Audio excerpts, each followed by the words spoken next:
Hola, buenos días. Quiero hablarles un poco sobre corrupción en particular, pero sobre un caso que ha sido bastante importante y noticioso a nivel internacional, y ese es el caso, más bien en Latinoamérica para ser exactos, pero es el caso de corrupción que ha habido con Odebrecht y también con OAS, que ha sido menos conocido, pero está en las mismas tendencias y de la misma escala que el caso de Odebrecht.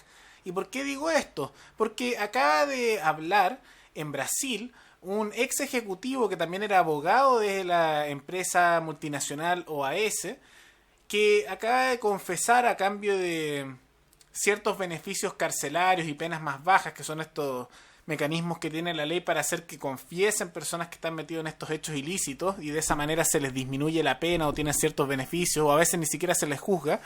Pero gracias a su confesión se acaba de descubrir que OAS había corrompido, bueno, no corrompido porque se corrompen algunos también, sino que había sobornado y había intervenido con fondos ilícitos en 7 países, en los que se encuentra Chile, del cual vamos a hablar en particular, Costa Rica, Ecuador, Guatemala, Perú, Trinidad y Tobago y las Islas Vírgenes Británicas. Y lo que mencionan ahí es que se utilizaba dineros ilícitos para el pago de coimas, es decir, sobornos, y de esa manera conseguir concesiones o beneficios fiscales a nivel del Estado. Es básicamente este ejemplo que tanto hablamos de con el que criticamos al estatismo, porque al final dicen no, hay que tener un Estado fuerte para luchar contra el mundo privado y sus abusos, y lo único que terminan logrando es que al final los corrompen y ellos también se dejan corromper, y lo que termina ocurriendo es que empiezan a darle estas concesiones y darle beneficios a estas empresas enormes, porque al final les pagan una millonada y ellos están dispuestos a aceptarlo, y eso es inevitable porque todo el que está en el Estado se corrompe eventualmente. No existe un político que realmente no sea corrupto de una u otra manera. Y como dije, este abogado sabía bastantes temas y se mantenía algo oculto. Incluso su confesión fue algo escondida, salía que había continuado haciendo sus gestiones como si no ocurriera nada hasta que dio la confesión y ahora se encuentra bajo la seguridad de Brasil. Y esto me imagino que será porque, por lo menos en el caso de Brecht, ya ha ocurrido que personas que van a testificar, que van a hacer un testimonio, van a hablar sobre estos temas, de repente han aparecido muertas de coincidencia, me imagino. Recordemos el caso en Colombia donde uno de los testigos principales, que iba a hablar sobre la corrupción de Odebrecht en Colombia, apareció muerto un día y pensaron que había sido un accidente por un problema médico, pero al otro día apareció muerto también el hijo y después se descubrió que habían sido envenenados. Y hay que recordar que estos casos de corrupción que tienen que ver con OAS o Odebrecht han causado de que ya haya consecuencias importantes.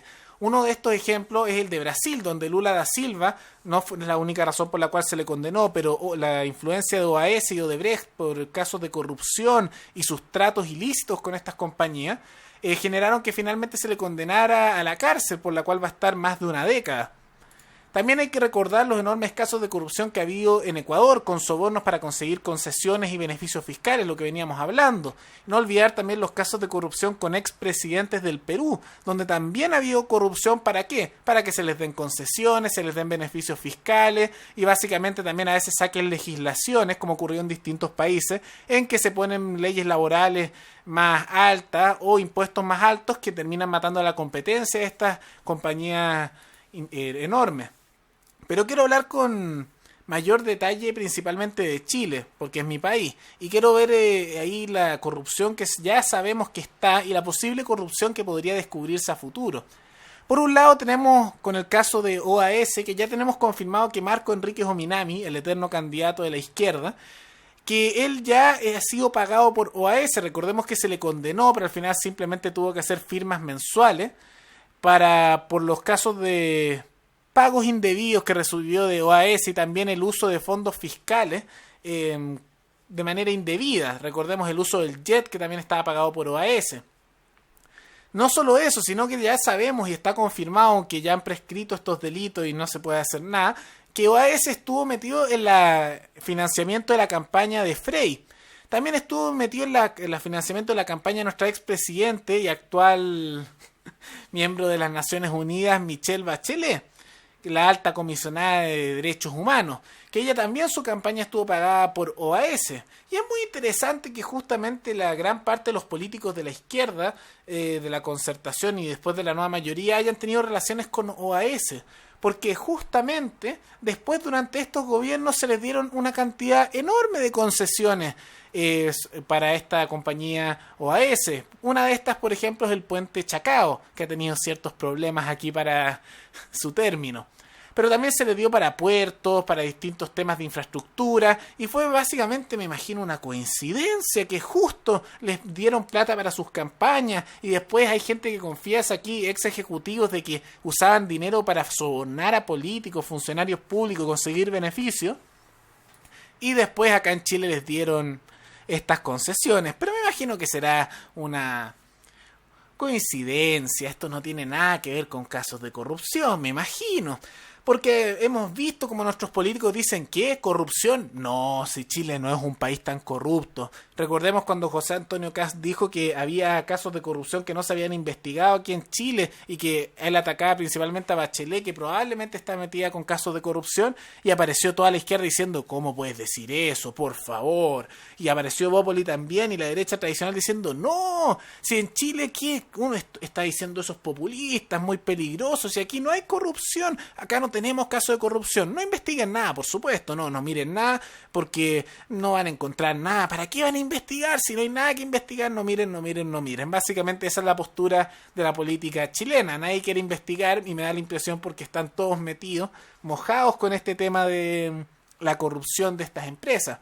Y quiero dejar claro de que esto no es inherente a la izquierda, como algunos podrían pensar, porque este es el enfoque de OAS y Odebrecht con políticos de izquierda.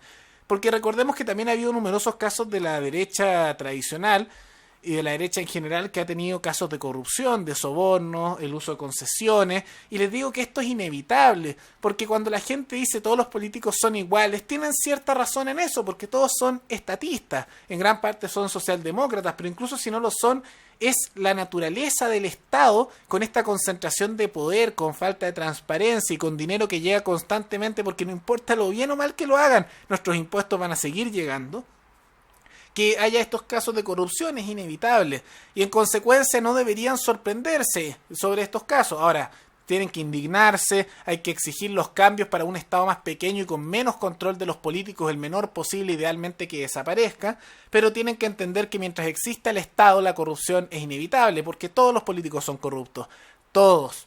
Y eso tienen que tenerlo bastante claro, por muy honesto que les pueda parecer a alguien, probablemente hay algún que otro trato ahí oculto, o si no también en el mismo modo de financiamiento es algo ilícito más o menos por el tema de cómo se está financiando con los impuestos, al final siendo parásitos del resto de la población. Pero me parecía interesante cubrir esto porque al final se nota que en Chile no investigamos esto. Recordemos que la fiscal Chong durante el segundo gobierno de Bachelet decidió no investigar sobre estos casos de corrupción y al final va a ser porque en Brasil lo están investigando y confesaron en Brasil que van a finalmente descubrir corrupción aquí en Chile, porque es impresionante que en este país nadie quiere investigar nada. Incluso países como Argentina, que están en una situación mucho peor que nosotros en casos fiscales y en temas de corrupción, por lo menos lo están investigando. Pero aquí en este país, en Chile, nadie investiga nada. Y dicen, no, es que aquí no hay corrupción, no investiguen. Y incluso en Perú también lo están investigando, en Ecuador, en todos los países se investiga, nada más que en Chile, silencio, todos callados. Casi pareciera que hubiera un acuerdo no expreso entre los distintos grupos políticos para no investigar el tema y simplemente de esta manera lograr que no lo sancionen por corrupción. Espero que les haya gustado el video y tengan un muy buen día. Hasta luego.